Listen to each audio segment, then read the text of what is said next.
Shemai, croeso nôl I Learn Welsh gyda me.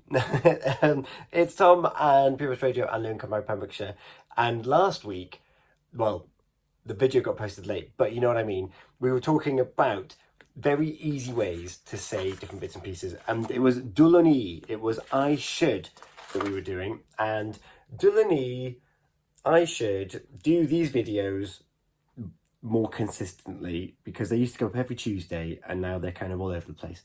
But that's fine because I'm still doing them to try and give you some insight as to what we learn whilst doing this course. So we had dylwn which was I should, and I went into detail of the last video that I didn't like the phrase I should in general, let alone learning it in a different language. If I want to do something, I will. I shouldn't.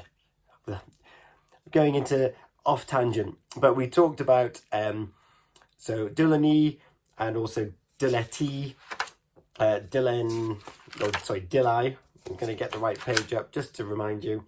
Dylai fe, dylai hi, dylai Sharon, dylen ni, dylechi, dylen who, and then the soft mutation for the negatives, ddylwn ni ddim.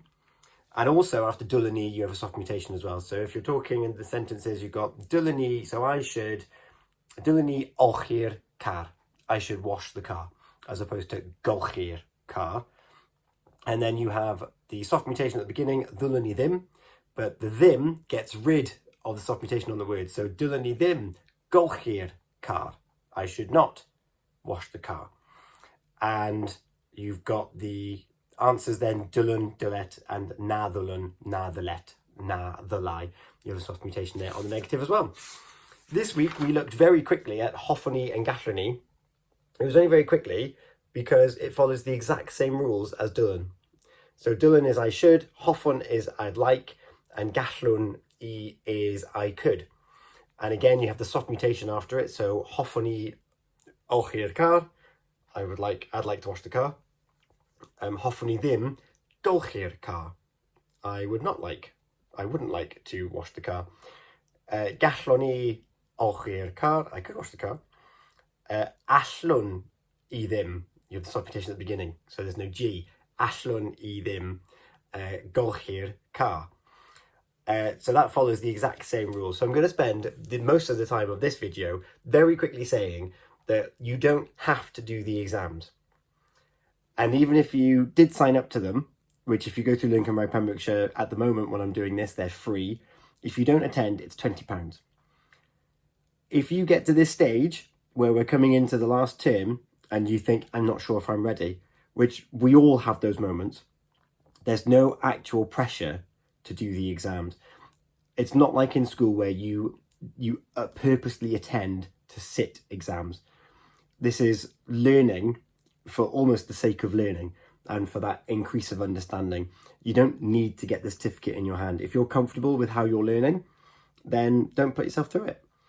Alternatively, my group, and if you did the fast track course like what we've been doing, which is 2 years into one, what we find is we are often overcomplicating things that are relatively simple. And the thing that's relatively simple is getting the mark on the exams. What we don't need to be able to do at this level is have fully fledged conversations. We need to have an understanding and respond in the correct manner. I don't need to be reciting War and Peace to this examiner. There is a speaking part of this exam, which is going to be over in less than 15 minutes. And we're going to be talking about 5 topics in that time as well. In fact, that's 15 minutes. That includes asking questions about information that we've already got. That involves being asked questions about 5 things and then us asking other questions. I think that's how it works. And it's over and done in such a quick amount of time. The pressure that we're putting ourselves under don't necessarily correlate to the syllabus and what's going to actually get us the pass mark. In saying that, if, as has been the case with one of the learners in our group, the pace of this 2 years into one is too much, well, it's great because the standard is to do half of the unit in 1 year and then the other half another year, which means you have double the time to understand the concept of the different units. That wouldn't work for me personally, but if your pace of learning and you can allow that time, then go for it. And even if you get to this stage and you're thinking, oh, I don't know what to do because I'm finding this difficult, I want to carry on learning but I'm not grasping it, well, you can go back and do the unit again. Like, there's nothing that says that you have to carry on with your trajectory. And it's not like when you're in school, like you watch American sitcoms, you go, oh, you've been held back a year. It's like, no, you're not being held back a year. You're making a decision to better increase your understanding of something that you want to learn. There's nothing being forced upon us here. We want to learn and we want to understand it fully.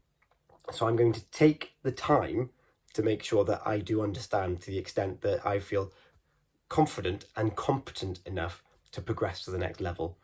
Even me, with my impatience in learning, has grasped that as well. And there's something really wonderful about that flexibility of being an adult learner. It's like, this is not the end of the world if we do it and we don't get the mark. We still know more Welsh, we just didn't pass the exam.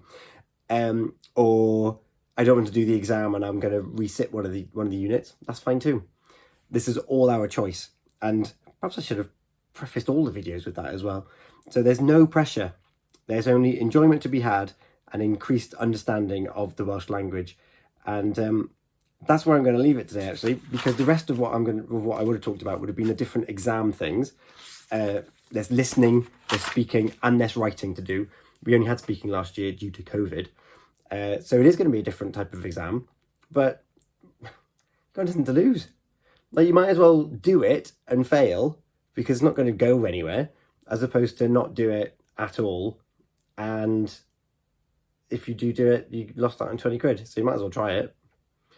That's my opinion on the matter anyway. And I promise you, if you follow the unit in the workbooks and you go through the different examples, you're not going to fail. Is my last thing for you here this evening. So if you start your learning Welsh journey soon, poblwch and mewn hewch, there will be one more video because Easter break is coming up, which I'm very aware of, and I will sign off then, and then we're into the exam term, as it were. Bam, bam, bam. But again, there's no pressure. It's fine. We've chosen to do this. So I'm going to do it to the best of my ability and the best of the time and the resources and the allocation I've given to it. And fingers crossed it pays off. But regardless, I've enjoyed myself anyway, and my understanding of Welsh has increased. Hwyl am y tro, goodbye for now.